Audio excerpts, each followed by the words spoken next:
G'day and welcome to the Game Day Squad NRL Fantasy Show. I'm Dill, that's Stu, and we are the Fantasy Bros. We are back again, partnering with Game Day Squad to bring you all you need to know to succeed in GDS Rugby League this season, and in particular, tonight's game in the Queensland versus New South Wales competition. Stu, it is Wednesday, and you know what that means. Usually we would talk all things footy, but more importantly, it is our 50th show together. We just have to go back a year, the 31st of May, 2024. You, myself, and Cal recorded a global cricket show heading into the T20 World Cup over a year later, and we've hit our 50th show together across both cricket and rugby league formats for GDS. You, a double rugby league seasonal champ, me, a global cricket champ, and an inaugural GDS Cup winner. We've gone a long way. How do you feel 1 year in, mate? Yeah, g'day Dill. G'day viewers. Thanks for tuning in. We got the comments rolling and we got Melissa here. Ben's there. So is Stealth. Go Maroons. Plenty of Maroon in the chat. You love to see it. Yeah, congratulations, Dill. 50 episodes. Who would have thought, hey? I can remember back to that global cricket stream and, you know, the nerves were pretty high and they still are sort of every time we hit record, you know, putting our faces out there in front of a pretty decent crowd. But no, it's been awesome fun. Come a long way. And those accolades that you rattled off have been fantastic. So that's just proof that our viewers are certainly getting some pretty good tips, given all of the prizes that we've won.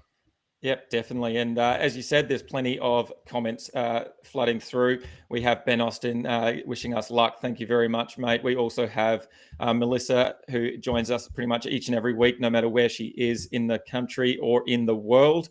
Happy 50th show, lads. Thank you, Melissa. And then, as you said, Stealth there going for the mighty Maroons. Look, we've got plenty to discuss tonight, but we also have plenty to give away. There you can see us with our party hats and streamers on. I feel like that might continue throughout the night, and let's hope that the Maroons do get up and we can continue celebrating both that 50th show, maybe a little sneaky Queensland versus New South Wales win for one of us, and then also the Maroons having a big win there as well. Before we jump into everything in tonight's game and looking at how our teams are looking, we've obviously got a bunch of giveaways as well tonight throughout the night, so we'll be touching on all of those. We'll also get into a couple of extra players that we're going to give away, but we have 50 cards for our 50 shows. So we've got a bunch of packs. We have a bunch of cards to give away as well. And we want to give a shout out to the GDS boys who have kindly donated a few cards to give away to our awesome viewers tonight. We really do appreciate all the love and support that you have given us both this season, the Big Bash season, and then also the global cricket seasons that we've done as well. We really love it, and we wouldn't be here without the people that support us and have joined us along this journey. So thank you very much, and it's awesome to see so many people here tonight. One more thing to get through is probably the big thing coming up is the GDS Cup, the GDS Classic Cup. We obviously had the starter version earlier in the season, and that was a massive success. So we're kicking it off this weekend with the next round of rugby league coming up soon. And the Classic Cup, the 512 participants have been notified. They have been emailed. So if you haven't already, make sure you check your emails to see if you are in. You can also go and check out the matchups over on the help desk as well, on the help page of the GDS website, or over on the Discord. So if you're not part of Discord yet, please make sure you jump over to Discord and join Game Day Squad Discord, because there's plenty there. Really simple. If you are involved, all you have to do is set your classic lineup, nothing more. Once you've done that, you will straight away be head-to-head with one of the other coaches, and the highest score of those two coaches wins. So you might not win the round, but you could certainly win the GDS Cup, or the GDS Classic Cup, which is what I did at the start of the season. So it's awesome competition. How are you faring for that one, mate? You're looking pretty good. Yeah, really looking forward to it. The good thing is that it takes a bit more strategy now. We can't just plug in the best players that we've got available, you know, for the bronze rarity. There's a lot more strategy involved. And we'll be talking a bit about strategy tonight as well with the Queensland versus New South Wales competition. We'll talk a little bit about some of the players that we might put a higher rarity in, because there is a salary cap, of course, for tonight's game. And we want to sort of put the extra salary cap on those guys that we're expecting to go well. And that's what we'll need to do for the Classic Cup success. You'll need to manage your salary really, really well, because, yeah, it's only limited. And if you put some big salary on someone that doesn't go so well, you'll be chasing, you know, for the rest of the week. Skip's just joined us. G'day, mate. Happy 50th, he says. And Callum, no, my dog was actually in the room, and as he left, he decided to drag a whole heap of the cords and the cables with him, and I grabbed the laptop just before it fell over. Otherwise, we could have been in disaster mode before we even started. We've got Benny Austin here asking a really important question: a zinger box with wicked wings or hot and spicy piece for his game day meal. Dill, you're the KFC guy. What advice are you going to give Benny there? Before I give that advice, if anyone from KFC is listening, we would love a sponsor with KFC. We are not affiliated with KFC, but we definitely love KFC. And Benny Austin, you know my thoughts on that. Is definitely a zinger box with the wicked wings for sure. And just on Stu almost falling out of his chair. Look, he's been a little bit under the weather, and he's really picked himself up for this tonight. So it's nothing like a live show with plenty going on to just get you in the mood. Particularly for footy. Talking about footy, should we jump in a little bit and have a look at some teams? They do line up a little bit different. Do you want to talk through some of the colours and what they mean, mate?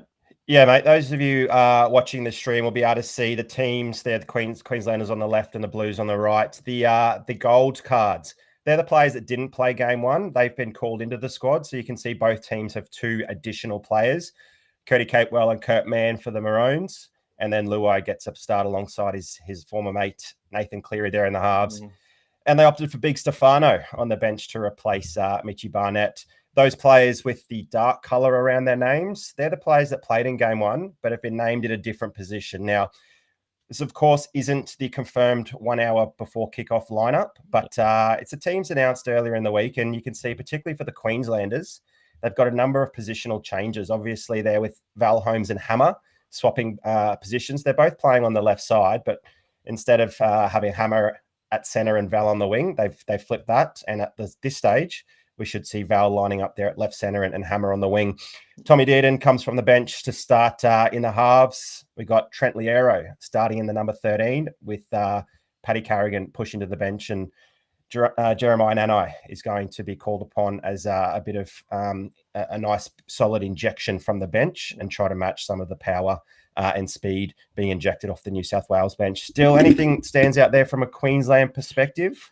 I don't know here. I woun't mind a few changes to occur. Obviously, there's a couple of extra players in the extended squad as well that might have something to say about this. But yeah, I wouldn't mind seeing maybe Kurt Capewell move to the centres. That's where he's been playing a bit of his footy for the Warriors, and that might mean maybe Toya drops back or even drops out of the squad. I could see them potentially doing that. The surprising one for me is Paddy Carrigan on the bench and what sort of minutes that means for someone like Trent Liero, who had a pretty decent game in round one in terms of a GDS score, and had a bit of impact off the bench, and maybe that's what they're looking for Carrigan. But yeah, I guess an hour before, which is about 20 minutes away, we might be able to get some questions answered around at least the team lists and see what Billy's thoughts are. I think, if anything, the New South Wales team is pretty much set and forget. I don't think there'll be too many changes there with the squad, and I think they'll pretty much set with or stay with that 1 through 17. But it'll just be interesting to see what the Queenslanders do. Yeah, it's just those two forced changes for the Blues, isn't it? Pretty lucky for them coming off that win in game one, and then obviously unfortunate Mitchy Barnett. Thoughts go out to the Blues, and your Warriors, of course. He's a big loss for them. And, of course, Mitch Moses unavailable as well. So, yeah, their changes are forced, whereas Queensland have to make some changes. And, gee, wouldn't it be a big curveball if we see, someone not even on that team sheet come an hour before kickoff in a Toya or something like that. We'll talk a bit more about Paddy Carrigan and that sort of thing later on in the middle position. You want to get started into positions and start talking about our hooker? Before we do, should we give something away or should we wait a little bit? Let's give something away. Let's do it. Alrighty. So the first giveaway, we have our common pack. And obviously, if you've been following Instagram or Discord, we've been putting up throughout the week how to enter. So thank you to everyone who did jump on and send us through a DM with proof that you're following us on each of our socials, as well as thank you to everyone that is following us on our Spotify or Apple podcast as well in those ratings. So if you did that, you entered into the draw, and I've got a massive wheel to be able to spin. So hopefully you should be able to see that on screen now. Yeah, nice. Can see that. Perfect. Plenty of names. Lovely. Plenty of names, plenty of opportunities to win. So the first pack we're giving away is a 9-player common. So let's spin this and get it started. Here we go. Good luck, everyone. Straight off the bat. Good on you, Jackets. Ganners, he has won the 9-player common. So I'm just going to go in and I'm going to swap here. So you should be able to see the 9-player common up on screen now. Good on you, Ganners. Well done. Yep, we can see that pack. Lovely. Ganners, here we go. Alrighty. Don't forget as well, if you are any of our winners tonight, please contact us on Instagram or Discord so that we can get these cards out to you. We'll organise trades. And if there's anything really good that you would like for tonight's game, make sure you get onto us straight away. So far, we've got a Moses Sully, we've got a Hosking, we've got a Zach Lomax gold. That might be absolute gold for tonight's game. Pacifica Tonga, lovely there. Jaden Campbell, silver. Sean O'Sullivan, Billy Smith, Gaia, and finishing off with that Latu Fainu. So a couple of decent cards there for Ganners to kick us off with our giveaway. Congrats, mate. Ganners is there in the chat as well. Good on beautiful. You, Ganners. It's a good way to start. For the support. Alrighty, I'm going to drop that out there, and we're going to get back into our hooker position. Do you want to kick us off with what your thoughts are around the hooker position? Yeah, mate, we've both gone Reece Robson for game 2. He obviously, outscored Harry Grant in game 1. I really have been flirting with playing Harry Grant, but just look at those numbers in comparison to Reece Robson from game 1, and it's a massive risk. There'll be plenty of people playing Harry Grant, and if it comes off, it'll be a great little pod. But I think most people are going to play Reece Robson, and probably with some fair enough reasons as well. Look, Grant only scored 26 points in the 58 minutes he played in game 1. But look, he was coming back from injury. He hadn't played a full 80-minute game in about 6 or 8 weeks. He'd only played 60 minutes the week prior. So there probably were some, question marks about how good he was actually going to be on the field. Obviously, some really, really good leadership and some nice clean ball from the deck, but we didn't really see a lot of his running game. He also fell off a few tackles, and we know that that's pretty common for Harry Grant. But that's one way that he's losing plenty of points, whereas Reece Robson's tackle efficiency has been a little bit higher. Robson, on the other hand, he was really impressive with that 56 points in 66 minutes. I was actually surprised he played that many minutes. Watson wasn't used on the field for any other position other than just coming on for those final 14 minutes. And that was actually a great move from the coaching staff there. When Watson came on, the Blues were just able to dominate even more. And I think he had a hand in a try, and they were just dominant after Reece Robson tackled for 66 minutes. Watson just came on and ran, and that was really concerning for Queensland at the back end of that game there. So I think they're going to stick with the strategy that worked. So I'm expecting another 65 minutes there from Reece Robson. He's going to make his tackles. He'll run when he sees an opportunity, but the hooker position deal, we've said it all season long. It's a tough one. Just put in the guy that you think is going to make those 50 tackles without too many errors, and then move on. Yeah, and I think you touched on it really well there in terms of Harry Grant and his tackle efficiency, down to 86% in game 1, missing those 5 tackles, which, in GDS terms, it cost him 15 points there straight up. So, there's a big discrepancy there when we look at Robson, who, like you said, played 66 minutes and he missed 1 tackle, for a 97% or 96% efficiency. So much better numbers when we're looking at Robson. The other thing for me is Harry didn't look great. He looked out of sorts. He was trying to do a little bit too much, probably with ball in hand, trying to engage a defender and then passing. Whereas I feel like maybe there's opportunities for him to just pass off the ground first and then look to run himself later on.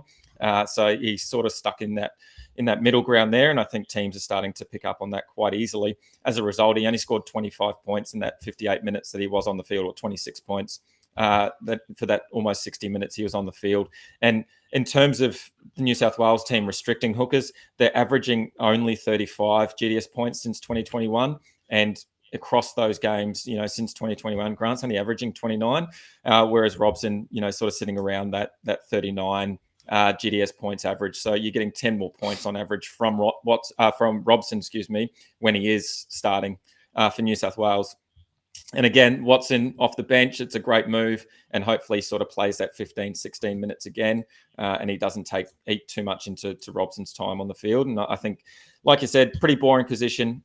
Play the one that you think's going to score the most points, and play your bronze and leave it at that. There's no need to go big with a silver or gold. I wouldn't even, if I had a Queensland versus New South Wales special card in either of those two, I don't think I'd play them either. I'd rather spend the salary cap elsewhere where their ceiling is a lot higher. So, yeah, for me, it's just Robson and it's a bronze today, just based on the strategy of not too many points come from that hooker position, but we know that there are plenty more on offer in probably the next position and another one further down. Just quickly, does it change your opinion at all if maybe Kurt Mann is named to start? Maybe take the sting out of the game for 15, 20 minutes, and then we can probably expect Harry to, come in with fresh legs. And I mean, he's done that previously, and his average is still reflective of that. But just wondering how they might use Kurt Mann. And look, Queensland are going to have to try to do some things to pull out a victory, and keeping Harry Grant on the field for a lot longer might be what they need. I don't think he's played 80 minutes in Origin yet. Obviously, they had the luxury of Benny Hunt prior. But look, it'd be interesting. I think some people who take the gamble on Harry Grant, it'll go one or two ways. But you and I are hoping it'll go the poor way in terms of GDS fantasy scoring.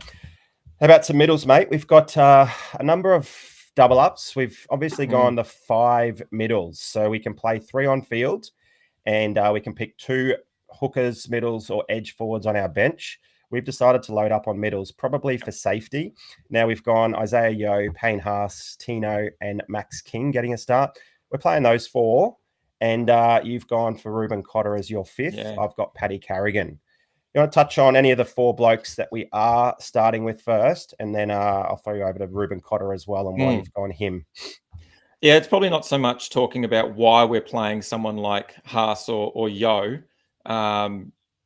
Obviously, for obvious reasons, but it's probably more around the strategy where that's probably where I'm going to be playing some salary there.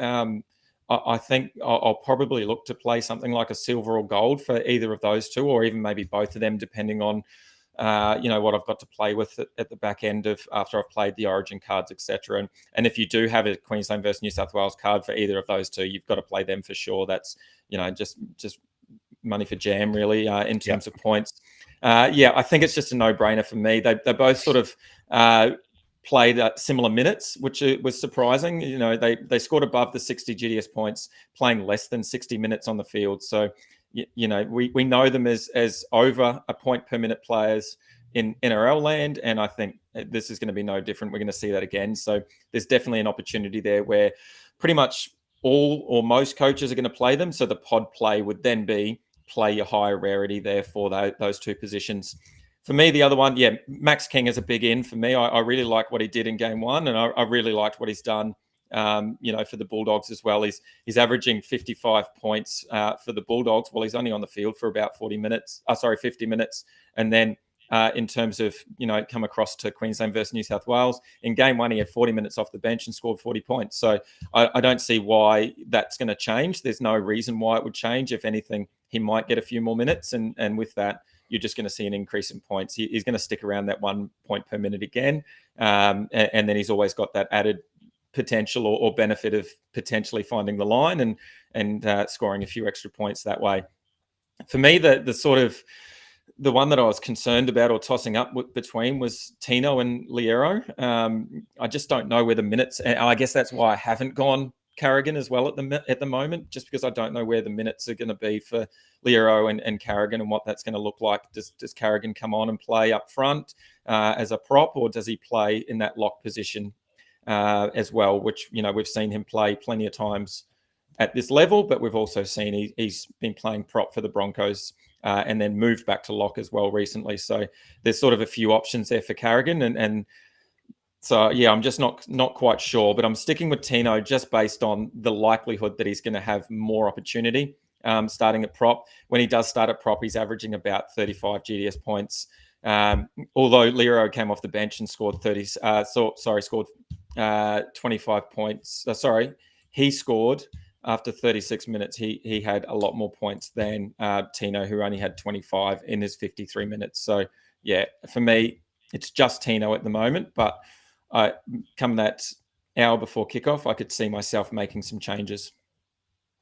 Yeah, 32 points for Trent Liero. Now he gets the starts. You'd assume, probably some more minutes and probably some more points there. It is really interesting about what the Maroons will do with Paddy Carrigan there on the bench. He's been a stalwart in that team for a number of seasons now. He's Brisbane's, alongside Payne Haas, their leader and, one of their superstar players. So if Queensland want to win this Origin match, he needs to be on the field for as long as possible. Yeah. Now, we've heard a lot of talk about maybe Carrigan being used as that guy to sort of come on after 15 or 20 when the Blues make their first 2 interchanges, so that we've got, someone with some fresh legs who can tackle the likes of, in this case, it'll be Spencer Leniu, probably Stefano and Hudson Young through the middle there as well. Interestingly, the Blues made a change after 19 minutes in game 1. It was Max King coming on for Mitchy Barnett. Spencer didn't come on until the 30th minute, and that was a straight change there with Payne Haas. I just cannot see Paddy Carrigan staying on the bench for half an hour waiting for Spencer Leniu to be injected.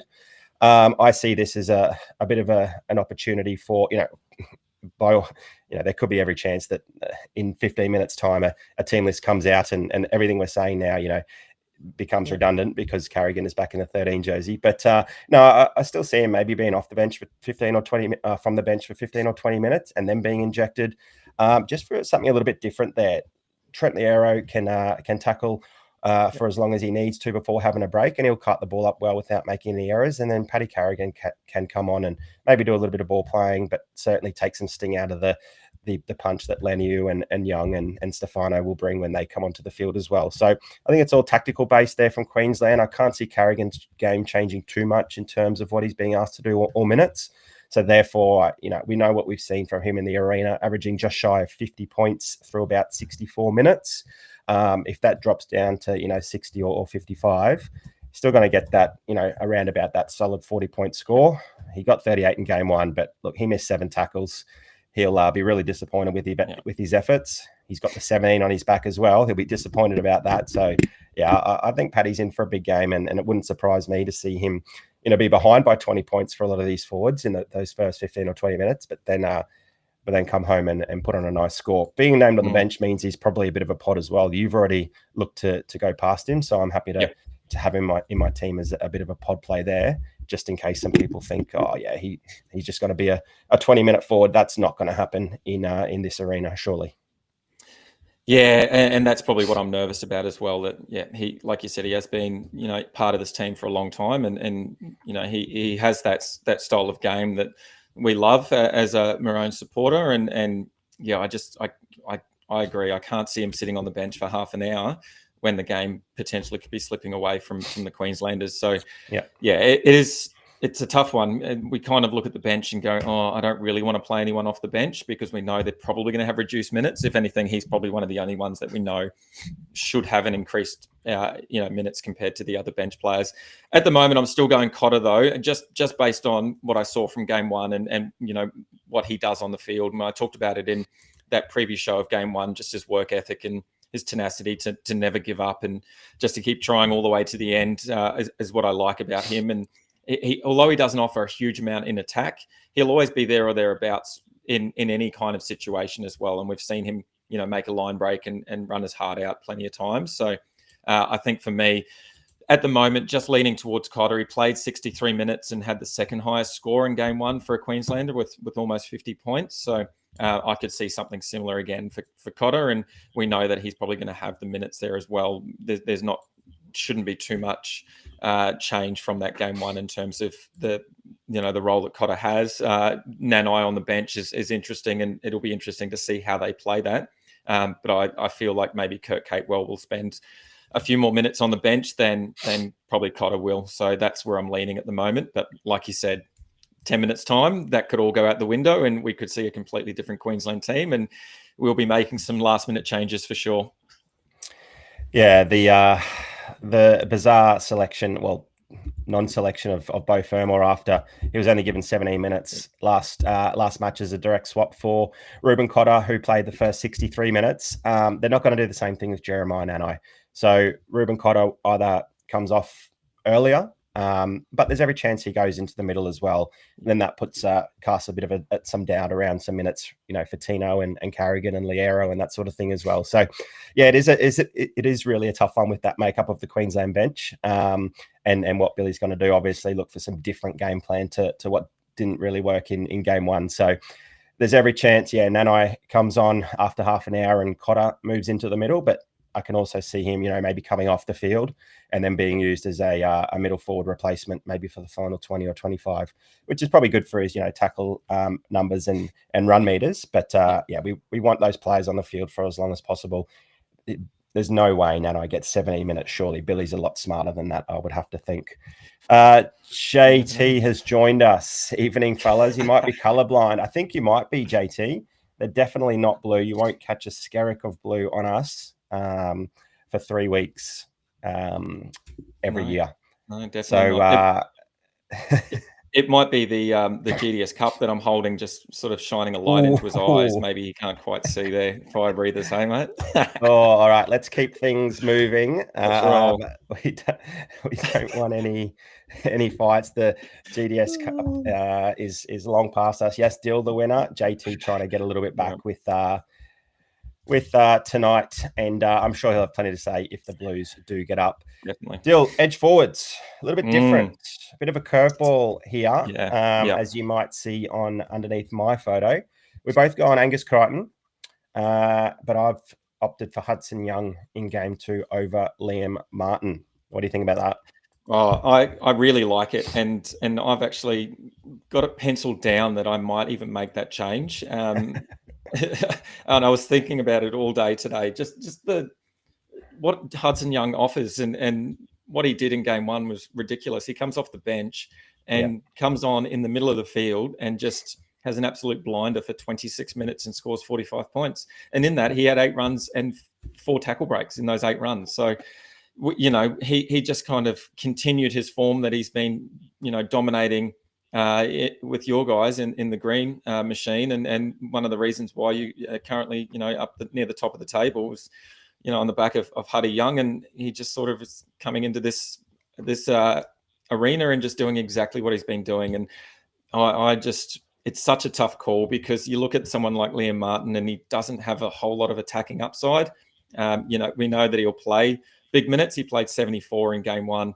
Angus Crichton went the distance in 80 minutes. So, we know that they can put in big minutes, but we don't necessarily see the result, particularly from Liam Martin. I think we spoke about his lack of attack last year, and I think he did dot over for a try. But, the reason he's in that team is more so for his mongrel, his tackling and his, dominance when he does make a big tackle and he, fires the boys up with a bit of chat. And I think that's one of the reasons why he's there.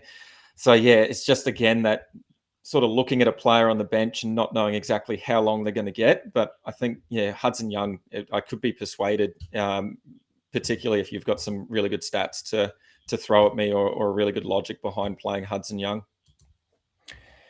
Yeah, look, his previous matches, he'd only been used as just an out-and-out edge forward. There was no indication that he would be played through the middle like he was in game 1, which was sort of why we steered away from him in game 1. Just like Beau Fermor, we didn't want to go near him because he was likely to come onto the edge there and just play limited minutes. Hudson Young had done the same thing in a Blues jersey before. We also have to remember that he was also sensationally dropped after a pretty ordinary performance one match, and that sort of rattled him a little bit. But it was amazing to see how good he was coming on and absolutely killing it through the middle. And for those that jumped on him in game 1, I think Skip might have jumped on him, which was awesome. Skip must have known something about him playing through the middle because, good on him. Skip must have finished high up on the I don't know, I can't remember the leaderboard, but Skip must have been up there for going Hutto Young. Good on you, mate. Yeah, so I'm going Hutto Young this week just because we've seen what he's already done in game 1, and that 26 minutes was outstanding. With the omission of Mitchie Barnett and the inclusion of Stefano. Look, if Terrell May was on the bench, I probably wouldn't look at Hudson Young, but look, Barnett's gone and now they've called in Stefano. I can see, some more minutes there for Hudson Young. And if it's only 5 or 10, based on that PPM, that's still plenty of opportunity. And he came on at the perfect time in the match where he was just breaking tackles left and right. He was causing plenty of headaches. It was like very dangerous. Every single time he got the footy, he was sort of making half chances, creating space for some teammates. And yeah, look, if he crashes over, either side of the halftime break, I wouldn't be surprised at all. So Liam Martin, we spoke about his floor, had a low score of 15 GDS points and a high score of 51 through his past 6 games. He scored a 49. So my gut tells me he's done his big score for the series and he might go closer to that average of 31.7. We can't win the competition deal by playing all the same players. So I can see, nice little pod here in Hutto Young. Look, if there's any injury to the pack, particularly through their edge players, then we've got, a big minute forward there as well, because he'll play out the remaining minutes there on the edge, or, even if there's an outside back go down, Angus Crichton might move out there, and Hudson Young can play plenty minutes on the edge there if they stick with the Connor Watson, Reece Robson 1-for-1. Yeah, and I think Angus Crichton, we've both got him there, and for good reason. Like I said, he played 80 minutes, and he wasn't sensational, but he still got the job done, and he now comes up. I would suggest that he and Latrell are probably going to play on that left side, and Val Holmes is going to probably play opposite him in the centres for the right side for Queensland. And we know Val Holmes is pretty good at missing a tackle or two there as well. So we could see a couple of tackle breaks, maybe an offload for both Angus Crichton and then potentially Latrell Mitchell there as well. So, yeah, I think Angus Crichton, most people, again, will have him in his team. And if that's someone that you think might be an opportunity to pot up with a higher rarity, I think that's a potential play for some people as well, knowing that majority of coaches are going to play Angus Crichton. Yeah, he's won that Wally Lewis medal last season. He hasn't been amazing this year, but look, he's going to have a big game at some point. And if you leave Angus Crichton out, that's going to sting a bit if if he absolutely kills it and Liam Martin goes back to his low 20s. Yeah. Which he's certainly capable of. But we'll see how much you panic in the lead up to kickoff with your finger hovering over that Hudson Young player card. Let's just see if in 3 or 4 minutes' time, when that teams are finally named, we might have a whole lot of differences. Yeah, anyway. If anyone's in the chat and is refreshing their Twitter feed or their NRL feed and want to throw in some team lists as soon as they drop, please do so that we can have a bit of a run through any potential changes. Should we open up a couple of packs while we're waiting for some teams while we're drop? waiting? That's a great idea. Alrighty, let's get this next one up. Just bear with me for a second. Okay, let's share this tab. Okay, and then... Okay, just give me 1 second. I'm just getting this tab up.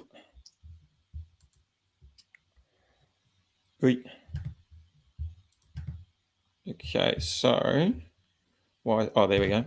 Apologies, everyone. I cannot find the right button. There we are.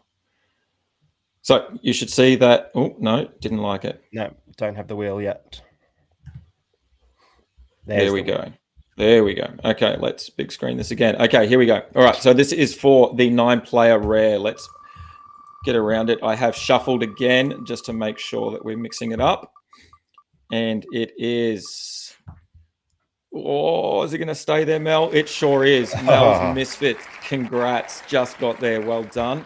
So let's jump across now and we will jump into the rare pack. So you should see the rare pack up on screen now. I can. Congrats, Mel. One of our biggest supporters of our live shows. She's always here, even on holiday over in Europe. Let's hope there's something big in this pack. We've got the big animation, so let's jump into it and see how we go here. Bromwich to start with, the Jerome Luai Gold. Tuala, Bulla, Leilua, Jack Cogger, Tiki, Madison, and Josh Kern. Not probably the diamond you were looking for there, Mel. Unfortunately, I'm sorry about that. But if you're keen on Jerome Luai tonight and you're keen to play as gold, please hit me up before 8 o'clock and I can get that across to you and then put up a trade for any of those other cards as well. Lovely. Yeah, congrats, Mel. That's awesome. Congrats. All right, it is 7:05. Do we expect teams to be ready to... Nothing on my end yet. mean, should we do we one can more probably talk giveaway? about some halves. Okay, let's talk about some Probably talk about some halves because there shouldn't be any changes. And then just before we move on, if there are any interesting changes in the team list, we'll chat about those. But we've gone for the same 3 halves again, game 2. But I guess the big question was whether we were going to play Dearden or Jerome Luai. We've both gone in the direction of Tommy Dearden. Why have you selected him over Jerome Luai? I think he offers just a little bit more, particularly for Queensland, than someone like Jerome Luai does for New South Wales.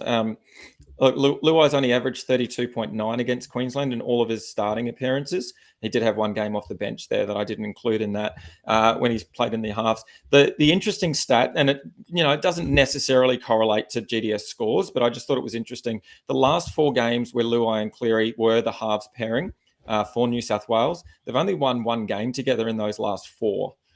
So an interesting stat there, and I don't know whether that does translate to GDS points, but that could be a positive sign for the Queenslanders. And I think, like we talked about last game, that if Queensland are going to get up, it's going to be because of their halves pairing and on the back of Munster and Dearden. The interesting thing I think as well is Dearden hasn't played a game for Queensland on the right side of the field, where I'm assuming he's going to line up, unless there's some thought otherwise. And look, he's only started on the left, but when he has, he's averaged 44 GDS points.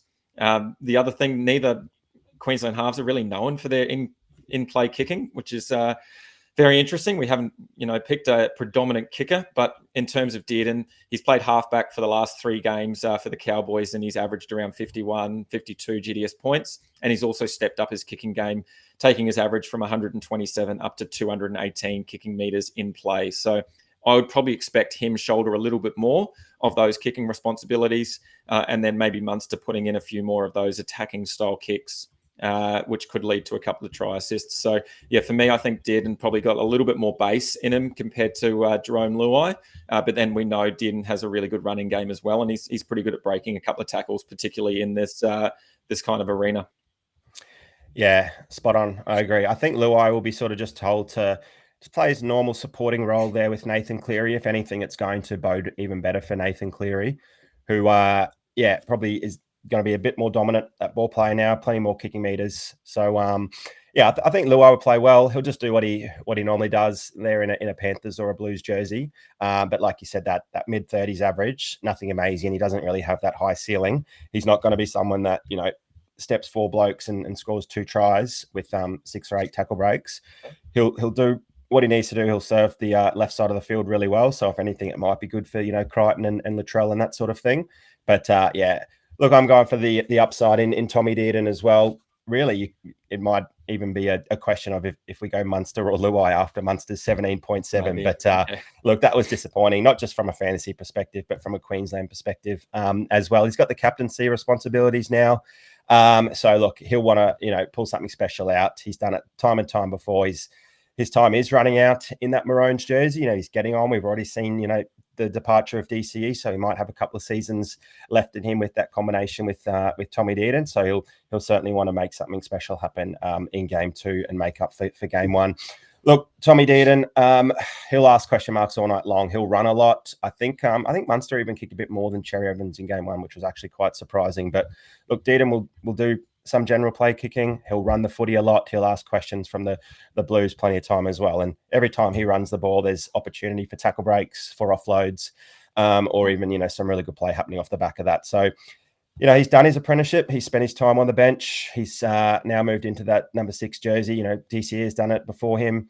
Cooper Cronk before him. So now Dearden gets the 7 alongside Cameron Munster. So I think he's, going to finally understand and realize that that jersey is his now. Yeah. And, with the departure of DCE, so he doesn't sort of need to be looking over his shoulder or just hoping he does, the little things right. He might chance his arm a little bit more, knowing he's got that jersey for, the foreseeable future. So I'm really excited to see that combination work together. And certainly, backing Dearden in for a bigger score than Luai. I'm not going to risk any higher rarity on Dearden. I don't think we need to sort of, push that through in another halves position, particularly since I think you'll be going pretty heavily on a Nathan Cleary rarity. Yeah, definitely. And just on Munster, I know you said the horrible score of 17.7 in that first game. However, if you are looking at maybe a Luai versus Munster, data since 2021 suggests that Munster generally should score better. Queensland left halves have generally scored better compared to the left halves of the New South Wales. 43 for Queenslanders averaging since 2021, whereas New South Wales left halves only 35. So in terms of the data there's probably a bit more opportunity maybe for Munster. And like you said, Luai probably just sort of, doesn't do a whole lot, just probably complements Nathan Cleary quite a bit throughout the game. And like you said, I would suggest most people will be loading up on a Nathan Cleary in terms of the rarity that they're looking for. And I wouldn't be surprised if you don't have a New South Wales versus Queensland Cleary card, then you might be looking at something like a plat or even a diamond if you can work your magic in terms of that salary cap. Is that sort of where you're thinking as well? Yeah, absolutely. I think I'm not fortunate enough to have a Queensland versus New South Wales Nathan Cleary card, and I'm just thinking I've sort of got to match everyone that does. There's up to, I guess a potential of 40 out there if all have been packed over the last 2 seasons. I don't even know. There might even be more than that. But there's obviously going to be plenty of teams rocking him out. So to at least match that, we're expecting a big score. To at least match that, if I throw in a platinum Nathan Cleary, that at least gives me a chance to match that big score if he goes off like he did in game one. So ideally, having that as a salary saver as well as the multiplier is obviously the card to have in the game. So well done to all those that get to rock that out tonight. But I'll be trying to match that. Look, a silver or gold is nice, but it still could be up to 10, 15, 20 points. It's the exact same player. It's just the different rarity where you lose out on some of those points. And as I've said plenty of times, it's definitely a pod via salary cap or a pod via rarity rather than just playing a different player as a potential point of difference. So that's always important as well in these kind of one-off games. Just before we move on, look, one of my mates, T, unfortunately, he is a Blues supporter. I love him dearly, but not tonight, mate. You can go and sit down after having a big touch grand final victory last night. Well done, mate. But you can have a bit of a rest. And it looks like there are no changes at all in either side. So JT has been refreshing nonstop. He says still no changes. Mel's suggested team lists have dropped. Yeah, it looks confirmed now that we've got Ezra Mam and Matty Burton as the 18th men. So no other changes. So Excellent. We can save a bit of time and maybe give ourselves a bit more time. Well, you obviously some more time to panic swap half your team around before the game kicks off. But interesting. No late changes, no mind games. But obviously there are still question marks about how the likes of Kurt Mann's going to be used, Jeremiah Nanai, particularly from that Queensland perspective, and I guess Stefano as well. There were big question marks about his inclusion. He'd want to have a big game. If the Blues don't get up, I think there's every chance that there's fingers going to be pointed at him, and probably no fault of his own. But like we said, there's probably some better inclusions than him. But I guess we will see. You want to move on to the centre position? Yeah, definitely. And I guess the coaches have continued to make it pretty easy for us. Three centres options again this week, and I guess it could be an easy decision, maybe. We talked about the young bloke Robert Toyer on debut and how he might struggle, particularly up against the combo of Latrell and Angus Crichton. But he really held his own. Hey, I thought he did really well. And he ended up scoring 40 GDS points, which he outscored both Val Holmes and Stephen Crichton. So he ended up being a really good pod play. So, maybe it's not as easy as we think it is. And if Robert Toyer can have another decent game, he could really be in consideration in my team moving forward, in game 3 and particularly in years to come. But I think for me, Val Holmes, as much as I am nervous about what he has to offer in defence and what he potentially has to offer when he has a brain fade in attack, I feel like the benefits are there. And it would be nice if he was playing probably on the left side, but it sounds like he's going to be on the right side. Is that where you're sort of thinking Val Holmes is going to end up? No, I don't think so. I think Rob Toyer, unless you've heard something different, I imagine Toyer would stay there on the right where he's been playing all year long for the Chooks, and Val is naturally that left-sided centre as well. Unless Billy really wants to shake something up and get Val against Latrell there on our right. But yeah, no, I don't think that's likely to change. It would be really interesting if it does happen. But no, I still think Val will be there on the left, and it's just a positional swap there with the hammer, just one in and one out. So I think for that reason that I'm definitely going to play Val then, because we look at his stats in terms of whether he plays left and right, and he's done both in the past for Queensland. He averages 41.6 on the left, whereas on the right he's only averaging 28 GDS points since 2021. So for me, I think that's a no-brainer then, is to lock and load and Val and just hope that he doesn't have those demerits that we know that he can produce, and that he has a really good game. The other thing I like is New South Wales since 2021 have restricted the right centres of Queensland to only 23 GDS points. So there, I think there's upside for Val on the left. So I think for me, I'll be playing Val, and then I don't like looking at playing both Queensland centres. I just don't feel that they are both going to score well, and I don't really even like playing Stephen Crichton that much. He has some really good games and he has some attacking upside, but he's picked mainly for his defensive efforts. That we know that he's probably one of the best centres in the competition for his defensive efforts. So for me, I think if he gets anything around 30 GS points, which is sort of his average 32.5, I think I'll be pretty happy with Stephen Crichton's result there. Yeah, no, I agree. It would make sense to play Rob Toya looking at his numbers from game one, but I think a few people might maybe get caught out just by flocking to last match's points. There's probably going to be quite a big change and a big difference in points scored between game one and game two. And Toya was fantastic, but we say that, and Latrell Mitchell wasn't amazing there opposite him. So, if the Blues are going to put on a big performance, it's typically the back of Latrell, being really dominant there on their left edge. They've got Luai, that partnership there with Luai, who's played plenty of Origin matches with Latrell and can get him into a match.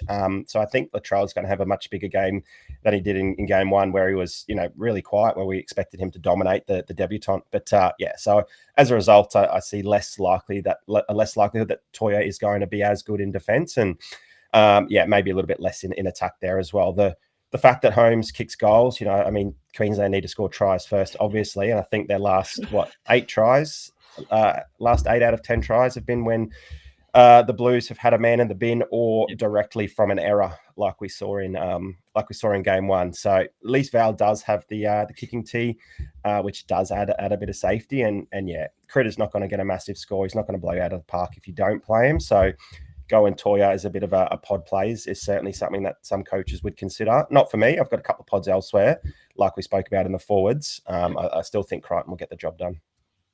Yeah, I think that's a good call. And again, it's probably another position where I'm just going to play it simple and just play the bronze and move on. I'm not going to expect a massive score, like we said, from either player.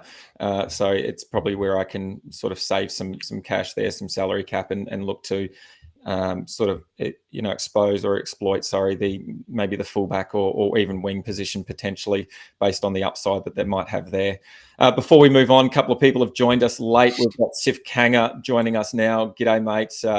It is obviously an earlier start with the Queensland versus New South Wales game. We start at 6:30 Queensland time, so he's just arrived now. And then Walkie is here too, so it's great to see Walkie supporting us as well. And then Benny Austin, he's chimed in around the Queensland team, and it is wild. He says he has no clue how that bench is going to work. You and me both, mate. We can only predict that, like we said earlier on, that Carrigan's going to play some big minutes sort of after that 15-20 minute mark, but who really knows what could happen. I'm more intrigued now by the Huddy Young off the bench for New South Wales, and whether I'm going to make that change late, because it's all I'm thinking about at the moment and I cannot concentrate. All righty, let's move on. Before we get into the next position, let's do another giveaway. We now have a unique 9-player pack. So let's get the wheel up on the board and let's get rolling with this one. You should be able to see it now. Here we go. Gotcha. Once again, let's spin that wheel and see who is going to win. Thank you to everyone for all the support. We really appreciate it. And just for supporting us, we're going to give away a few cards. And it is that man, Stealth. Real. Congrats, Stealth. Let's jump across and let's bring up that pack for you. And let's see what we can get. Share. So you should be able to see that unique pack now. Yep. Beauty. Let's get a big animation. Stealth. No, it's not going to happen. We're going to have to refresh. See if we can misfire. Go again. I'll start. I think Stealth is big in the cricket Discord. Is that right? And he's just, I think, played the contender in the rugby league season as well, if I've got that right. And I think he did well in that contender competition. So good on you, Stealth. Thanks for joining us, mate. Thanks for the support. And let's see what you can get here in this big unique pack. Unreal. And it looks like we've got the good animation there too. So let's kick us off here. We've got McLean. We've got an Egan Butcher Diamond. Shibasaki, the wrong Shibasaki. Matty Nicholson. Emmanuele Dwayhe. Walsh, the wrong Walsh. 2 diamonds. Walsh. But there's 2 diamonds there. The wrong Walsh, unfortunately. But a couple of nice cards there in Dewey and Matty Nicholson. Congrats, mate. Thank you again for joining us and for supporting us. Great to see that you're on board this season with the Rugby League. Unreal. And just before we move on, our mate JT, you might know him as Fire Breathers. He's also got his Patreon running at the moment, so you can go and hit him up. He's got some unreal stats over there. I think it's, what did we say today? It was something like the price of a cup of coffee or a beer for JT, and you can get access to some unreal stats. So head over to the Discord where he's got all the information about his Patreon, the Stats Lab, and like I said, shout him a coffee or a beer and you get plenty of stats. And he's got a really good one here. Perth Game 2, 2022. Carrigan played 63 minutes off the bench. So that's a great little stat that might play into the hands of anyone that is keen to play Carrigan off the bench there. Well, let's hope Billy Slater didn't watch that footage and say, we're going to model our game plan off that match, because I think the Blues won that one. What was it? 44-12. Nathan Cleary had an absolute field day. Cameron Munster did score a try for all those playing Munster. Luai scored. Angus Crichton scored. Cleary got a double. So hopefully the result goes a little bit different to that, JT. But yeah, 63 minutes. That's his normal game plan, normal minutes. So I don't see that changing too much. What isn't changing either, Dill, is our wingers. Not at all. Zachy Lomax, Brian To'o, lock and load. Yeah, like I said with the centres, we've got the 3 options for our wing spot. And look, we did say Xavier Coates would be the pod play in game 1, and he certainly was. I did say that he would be a pod play if he crossed the line, and he certainly did. And so rewarded anyone that did take that risk. I just don't know if I can follow that again and take that risk again because he has probably the lowest floor out of the 3 wingers available. And we've talked about it plenty of times on the pod, on the show, that we like to play majority of our fantasy sports pretty safe. And I think this is a very safe option from us with plenty of upside, though, I think as well. We've seen Lomax and To'o have some really good games and score a lot of points. And I'm pretty sure I just saw a stat earlier that Lomax has scored 4 tries in 5 games, or it might even be 5 tries in 4 games, for in this arena. So he's got plenty of upside there. And I love what he's doing, particularly in and around the blue side. But I like it in saying that. If you think Coatesy can do it again, I think there's no reason why you might play him instead of To'o, who had a pretty quiet game in game 1. But just not for me. I think I'll play the safe floor options and just hope that maybe all the traffic goes away from Coates and heads towards Hammer instead. Yeah, look, I think the weather is going to play a bit of a role here in some of the outside backs. It's currently sort of drizzling. It's been raining in Perth a lot. So we are going to have a bit of a wet game. I don't know if it'll rain through the match, but the field and therefore the ball is certainly going to be quite slippery throughout in patches. Now, look, Xavier Coates, great player on a fast track when he's got the ball in hand with space. Not the same sort of player in a wet game where the field is a little bit more condensed. He's got to hold on to a slippery pill, getting tackled by some big boys. So he's not probably going to do that same amount of work. He probably won't have the same amount of chances on the outside there, just given the nature of wet weather footy.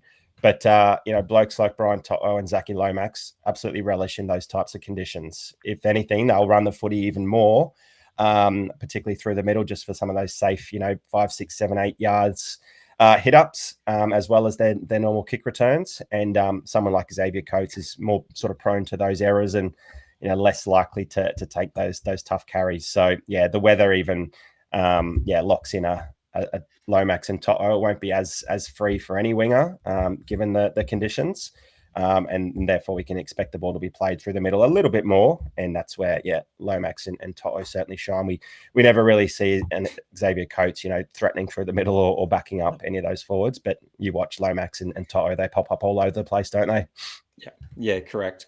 And look, I guess, from a game point of view, I just think probably New South Wales are just going to be a lot more dominant, and I wouldn't be surprised if it's a big score again, like that game 2 in Perth a couple of years ago. I feel like there could be a big score again. I think they're probably going to share the points around that New South Wales side, so I'm sort of banking on that happening, and for that reason, I think the wingers for New South Wales are going to have some pretty big games. So I think that probably is not a great reason necessarily to play players, but for me, it's just an easy play both of those, and either way in terms of where New South Wales put their attack, I think you're going to benefit. So wait and see, but let's hope it's not like that game. What was it? 44 points put on Queensland.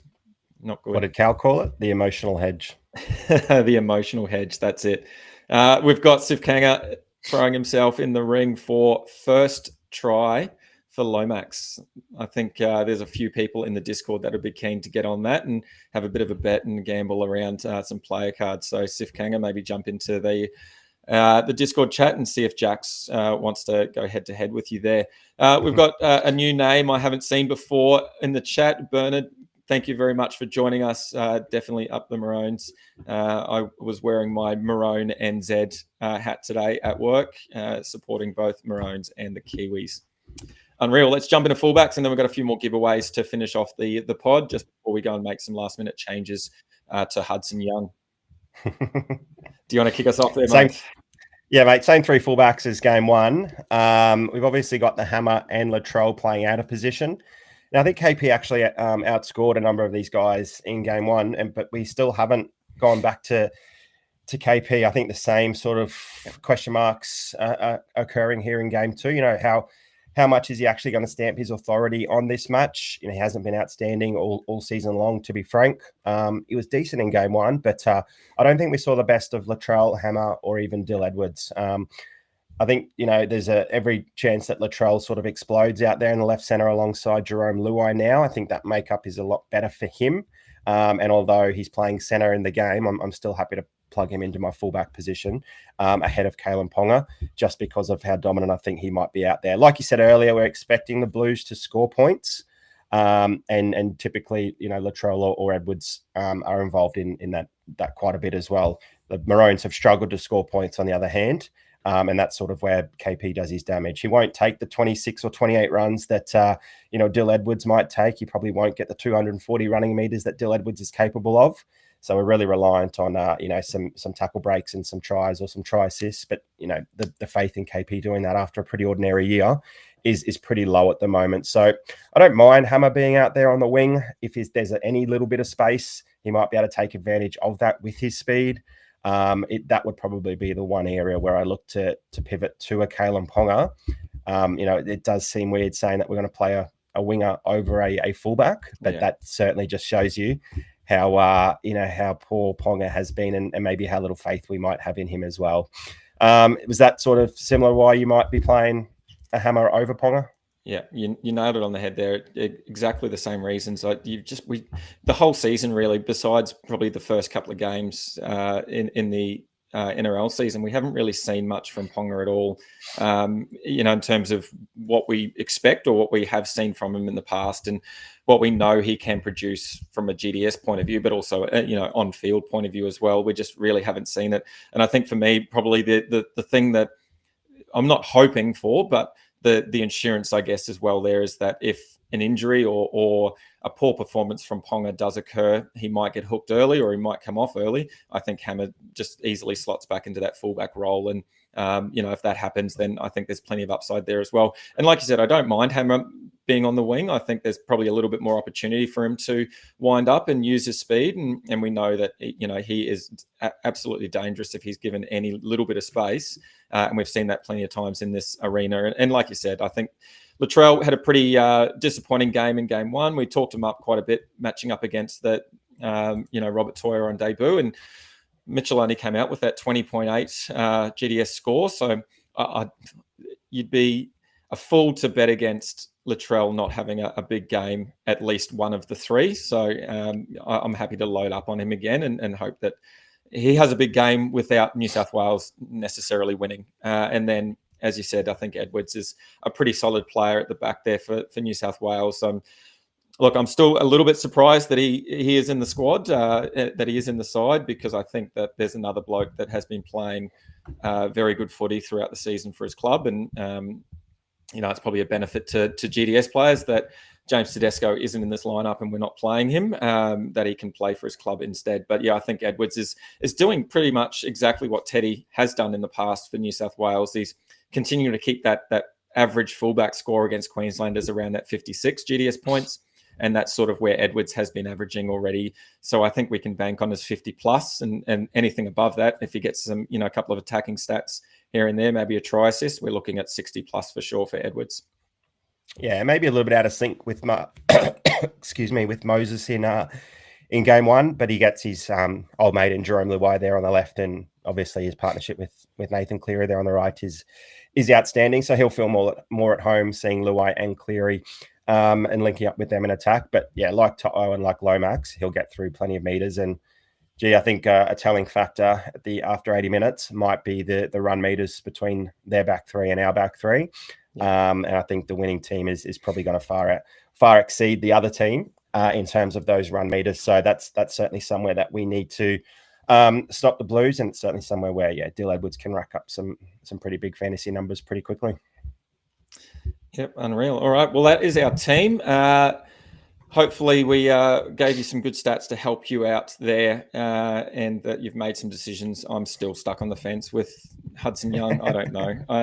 I want to play him, but I also want to have a bit of a point of difference in Liam Martin if he does go off. So I'll probably be stewing on that all the way up until kickoff. All right, let's get through a couple more giveaways. Yeah, you got that? Good. A couple more giveaways, and then let's jump out of here so we can make those last-minute changes and enjoy some unreal footy. All right, we've got 2 packs to give away this time. We have an All-Star common pack and a Queensland versus New South Wales common pack. So let's spin that wheel again, and let's see who is taking both of those.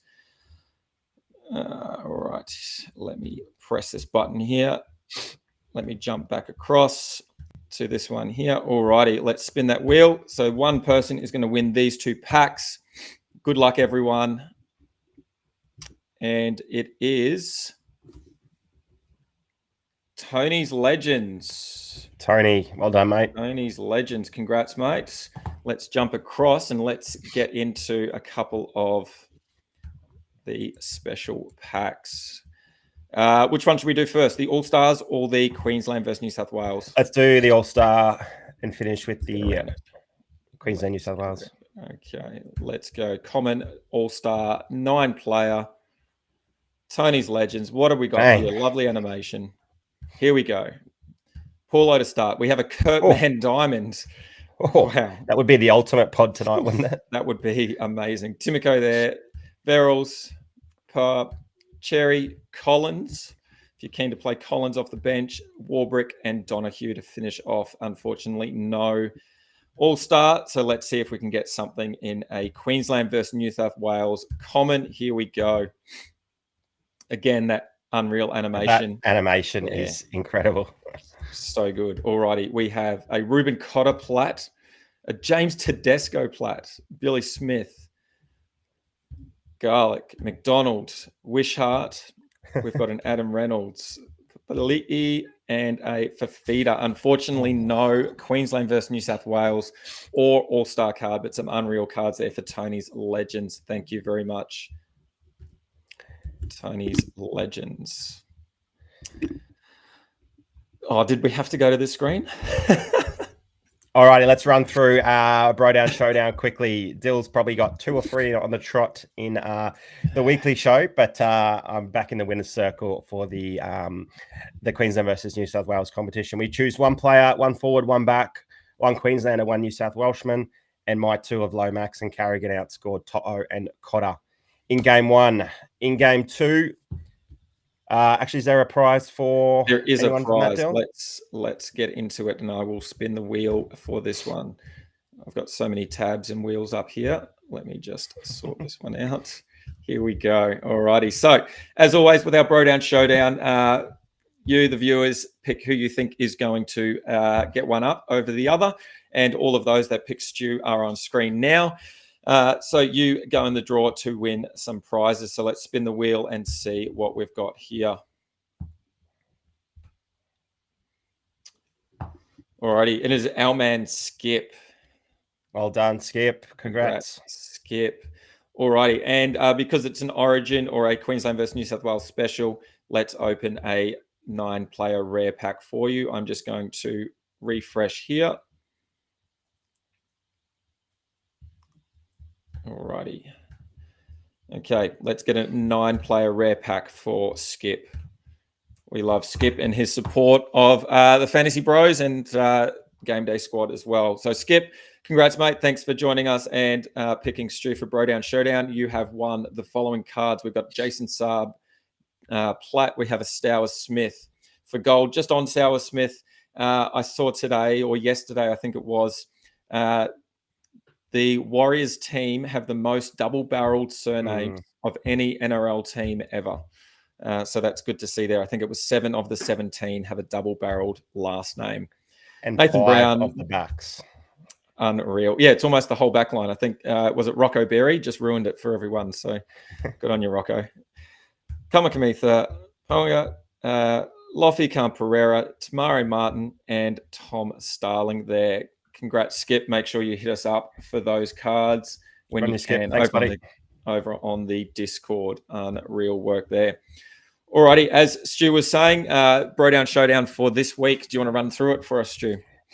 Game 2, Bro Down Showdown. If you think Dill is going to get the win because Val and Payne Haas are going to combine their points to outscore Hammer and Yo. Comment Dill's name if you think my Hammer and Isaiah Yo are going to outscore his Holmes and Haas. Comment Stu. We'll look back through the comments and the winner will get a nice pack in game 3. So those players again quickly, Val and Haas. If you think they'll get up, comment Dill, Hammer and Isaiah Yo. Comment my name and good luck. We'll see those scores in match 3. Alrighty, so we have given away 45 cards. We have 5 to go, and then we are getting out of here, getting ourselves ready. So we have a quick fire round here. We have 4 gold players that are some of the best in their positions, and you might even play one of them tonight. So let's jump through it quickly. Well, so we're going to get deals coming through. What's that? All the deals coming through. How good's Dill. that? Sean Walcott, Dill. Melissa, Dill. Man. Skip, yes. Dill. Unreal. Thank you for the support. Alrighty, so we're going to go quick fire here. I'm going to start Payne Haas all the way through to James Tedesco. Let's get 4 winners up on the board, and then we'll get those to you. So let me just crack into the wheel again. Here we go. Alrighty, wheel should be up on the screen. Let's go big here. Lovely. Alrighty, first one is gold Payne Haas. Let's spin the wheel. Good luck, everyone. Thank you for your support again. Let's do this. All the wheel's struggling. It's been spun so many times. Have you got it? Yeah. Tony's Legends. Legends. Well done, mate. You've got yourself a gold Payne Haas. Alrighty. Next up was the gold May. Here we go. Good luck, everyone. Oh, tick over. Yes, it does. It's going to TC. Unreal TC. He got just in time this afternoon. Good on you, buddy. Next up, we've got the Dylan Lucas gold.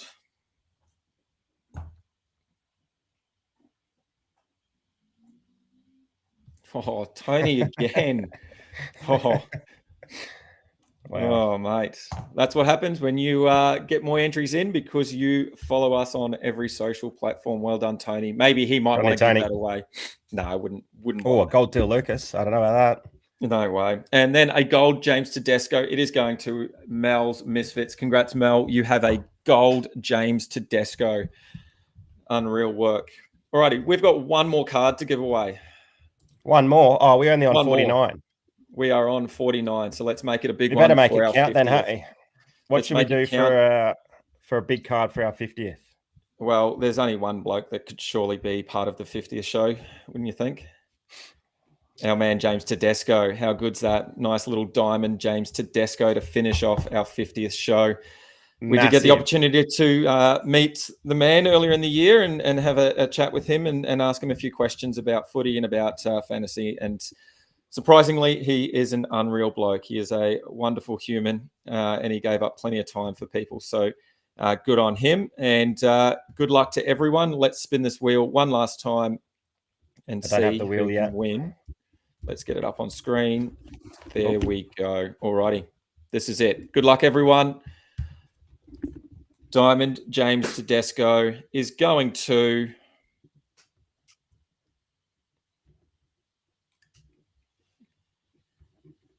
TC as well. Congrats, TC again.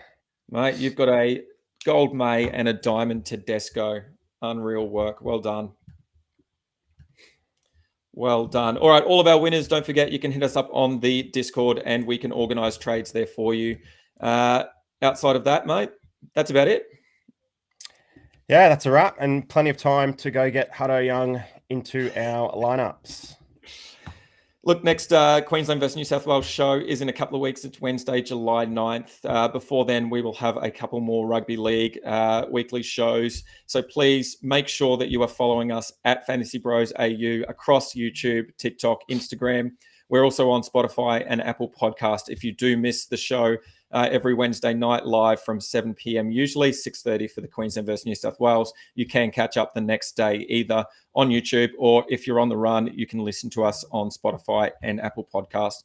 Once again, I've said it plenty of times, but we really do appreciate everyone's support. Like I said at the top of the show, we would not be here if it wasn't for the people that were watching.